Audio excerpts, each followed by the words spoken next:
There you go. It's connecting.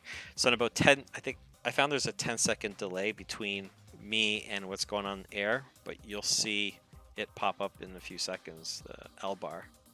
And there it is. So now it's technically live, right? So now the show goes on, you play your thing, you basically do whatever you want. The recording records it instantly as well, but it saves it locally. Whereas yours, I think you have to download after the fact. But in this settings, the video recording, where did I see it? Oh, it's right here. So the recording path is wherever you want it. MKV is probably what I would recommend. And the nice thing is once you save your entire video is recorded, you can export the audio out to whatever you want. The audio out could be a WAV file, MP3, whatever, and you can use VLC to extract the audio from the MKV. So then, yeah, the show goes on. So I'm technically live as we speak with this thing. So that would be, I guess there's pros and cons to both from my observation. I think OBS Studio would definitely be way more advanced, like night and day in technicality and what you can do. I liked your other thing because you could schedule stuff. I'm not entirely sure how you would be able to schedule something, let alone be able to stream in more than one location. But that's probably why you're paying, is for that ability to free. Oh yeah, so if I think you can still see OBS broadcast. Yeah, the open broadcast software. It's actually used pretty professionally, to be honest. It's used. I'm using it for esports and whatnot. Not myself, but the production does. Just because of the flexibility, the fact that you can like scale stuff however you want. Take, boom, there's the graphic. Um, well, of course, absolutely, and then stream it later, and that's where the start record option becomes a thing. The other thing too is there's additional stuff like phase and wipes and swipes. You could even customize some of the effects, and you can actually preload some.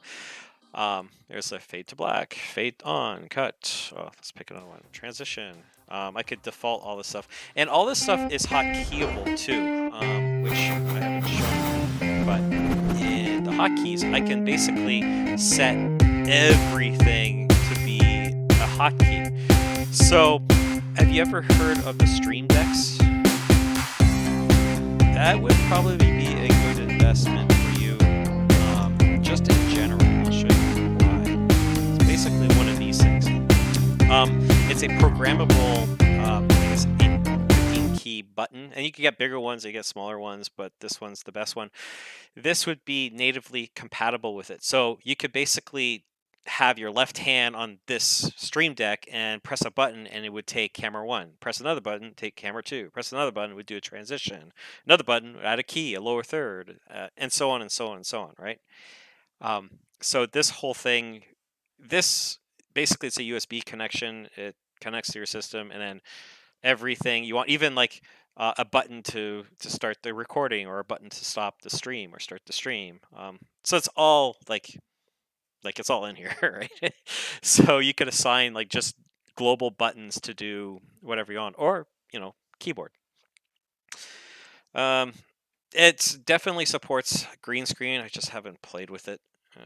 If I were to do my own camera, and I think it's not working because we're on our chat right now, but I know I can have audio inputs, video capture.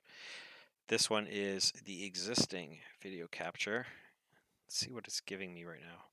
Yeah, so it's not, well, if you have NDI source, it would support that. If you had, there's the open source virtual camera. So it's in itself. So I bet you if I were to start this, yeah, there's a picture in picture in there. So that would be the OBS virtual camera. Lower thirds, just everything. It's actually significant. In my opinion, it's pretty powerful. And well, that's where it becomes interesting. Like you can do, it depends what they can do. If they're able to send their own full screen video. The other thing too is what's it called? It's not Hangouts. It's meet.google.com. New meeting. Start an instant meeting. It probably won't let me show. Yeah, it's being used elsewhere in my camera. Oh, there it is. My camera works. So in theory, if I wanted to, I'm going to put this on my. Actually, I'll leave it here just for fun. Let's see what happens. Let's use my scene 1, and I'm going to create a. I wonder if I can do a browser capture or screen capture. I don't want to guess I could do a browser. Let's see what happens. Copy. And you could probably do multiple instances of this.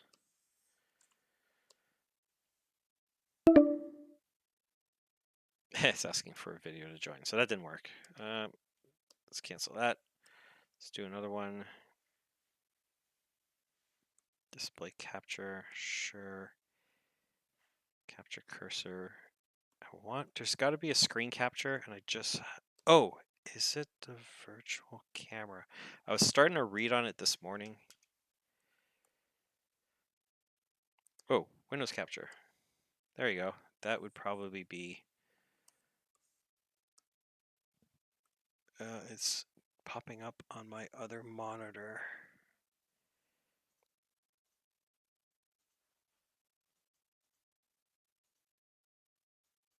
Something's wonky here. That would be a challenge. I'm not 100% sure, and I think that would be one of the things to determine.